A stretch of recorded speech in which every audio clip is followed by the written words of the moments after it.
If you want to know when is the best time to buy a property with a good bargain, then you gotta watch this video. If you think buying property is a winning strategy as long as you buy and hold it for 30 years, you are wrong. The market has changed and perhaps it could never go back to what it used to be. To approach this multi-million-dollar question, I have backtested 3 scenarios for you and come up with an alternative investment strategy that I wish I knew back then. So make sure you watch it till the end. Now, you might have watched tons of videos on the YouTube sharing pros and cons of buying or renting a home, so I will not repeat the same thing twice. To keep it brief and make sure we are on the same page, this is my point of view. First off, buying property allows you to build equity and potentially enjoy price appreciation over time. It may not always be the case now, but in general, the theory applies. Secondly, owning a home allows you to renovate as you wish to reflect your own style. Thirdly, you may be eligible for mortgage interest reduction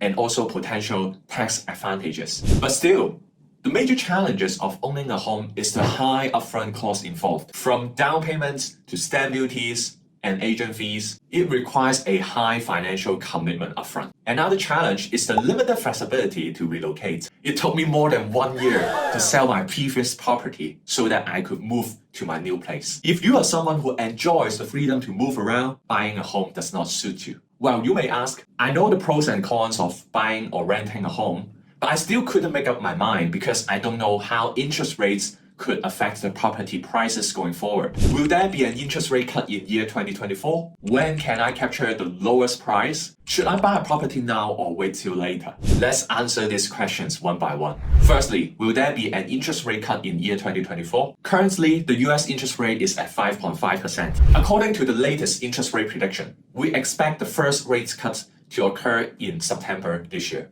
And by end of this year, the interest rate is expected to cut by 2 times to 5%. Looking ahead to mid-2025, the interest rate is expected to cut further to 4.5%. Based on the latest statement made by the Fed Chair Powell, it's highly unlikely that there will be a further interest rate hike in the future. Even if it means maintaining the interest rate at current level for a longer time, he indicated the interest rate has already peaked. The path forward appears to be a scenario of interest rate cuts. The only questions left on the table is when will this rate cut occur? I believe this is only a matter of time. This also implies the mortgage interest rate could probably reach its peak and should decrease in the future by the end of 2024 and in 2025. How does lower interest rates affect the housing market? First, increased affordability. Lower interest rates means mortgage loans are more affordable. Potential home buyers or existing homeowners will enjoy a lower monthly mortgage payment. Second, higher demand. The lower cost of borrowing will incentivize more people to buy a property. Investors may also find it more appealing to buy a property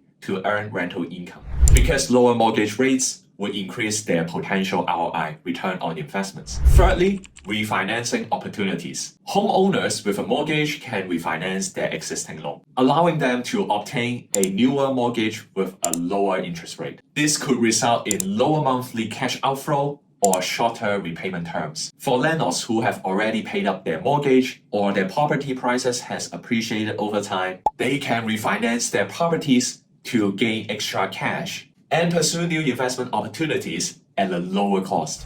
All of the above factors could positively stimulate the property market, leading to an increase in property prices in the long run. However, this is only when the local economy is able to show consistent growth, a positive population growth, especially on the young working demographics, and a low unemployment rate. Should you buy a property now or wait till later? Let's look into my 3 backtesting scenarios and answer this question. Do note that all the backtesting methods comes with assumptions. The calculation below are based on past data and does not form any kind of investment advice. You should do your own due diligence before coming up with the final decision. Firstly, assuming you are at the age of 30, university graduate, working in a white-collar profession, and about to get married. According to the latest salary guide in Hong Kong, published by Morgan McKinley, the average salary for a full-time worker is about $36,000 per month. For people working in accounting, finance, legal, marketing, and tech sectors, let's assume a household income of $80,000 per month as a couple. Say you plan to buy a 2-bedroom property at Sheung Kwan O. A 2-bedroom property typically falls between the price of $6 million to $10 million. So let's take $8 million as a reference point. Now, if you borrow 6.4 million for 30 years at a 4% interest rate, the monthly repayment will be 31,000 Hong Kong dollars. Assuming you follow the 60-30-10 budget rule and saves 15% for investments, it will be $12,000 per month. Based on the past data, the compound annual growth rate of S&P 500 stood at about 7%, while the QRS Advanced strategy has a CAGR return of 40% in the past 24 years. Taking the recent 1.1 inflation rates as a reference for the next 30 years, this will serve as the average appreciation rate of Hong Kong property prices, a benchmark for the long-term investment purposes. First scenario, what happens if you buy and hold a property for 30 years? If you decided to buy a 8 million property and hold it for 30 years, the property will appreciate to 11.1 million when you reach the age of 60. At the same time, you will be able to save 10.2 million over the 30 years of time. Now, suppose you invest all your savings into S&P 500 SPY, your total earnings would be $26 million. Another option would be for you to place all your savings into QRS Advanced strategy and achieve a much higher return of $85.7 million.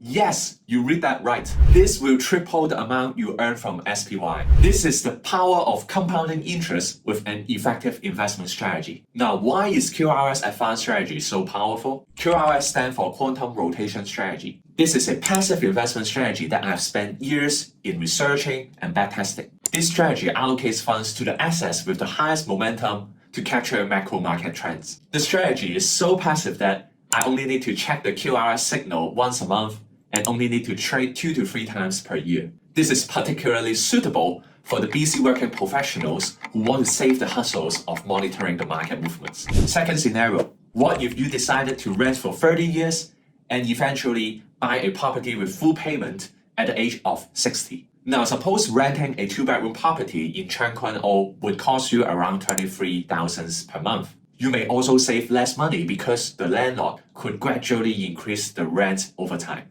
Assuming a lower annual saving growth rate of 3%, your total savings will be 12 million when you reach the age of 60. Same as the first scenario, if you place all your savings into SPY, that could earn you 33.9 million. While opting for QRS Advanced strategy would further skyrocket your earnings to $121.4 million.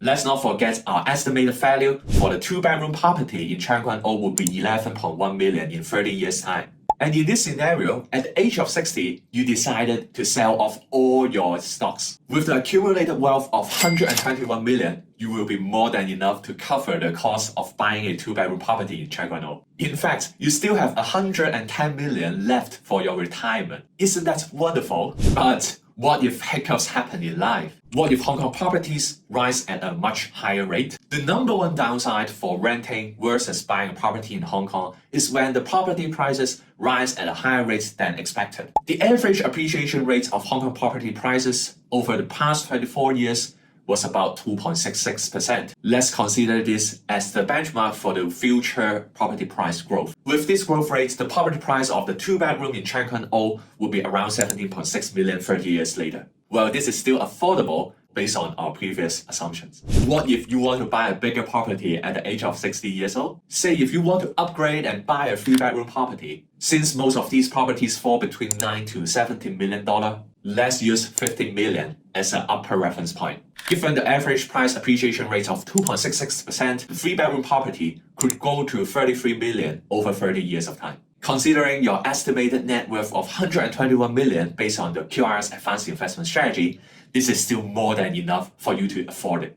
What if the CAGR return of SPY and QRS Advanced strategy drop by 50% in the future? This is an extreme possibility. But if the return of our investment is half, investing in SPY and QRS Advanced strategy could accumulate a 19.5 and 33.9 million respectively when you reach the age of 60. With the QRS Advanced strategy, you could still afford a 3-bedroom property, but that could leave you no more money for retirement purposes. So, by now, you may realize buying and holding a property for 30 years of time may not be the best strategy. But surely, that will provide you with a peace of mind. As for the best timing to buy a property, I personally think that the property market has reached the bottom. It seems to be a good timing to buy a property now before the rates actually cut. Still, I do not expect the Hong Kong property price to skyrocket in year 2025. unless there is a significant improvement in the Hong Kong economic environment with a continuous inflow of young working population. So my base case scenario will be a gradual price rebound for the Hong Kong property market. If you are interested in learning more about the QRS passive invest strategy, feel free to sign up for my Cantonese free online course via the first link below. Sign up via the second link if you wish to receive my first ever English free online course. I will tailor-made for an English version if there's more than 100 sign-up. Make sure you like this video, subscribe to my channel if you wish to learn more about my investment strategies, career journey, and how to start a new business. See you next time. Bye!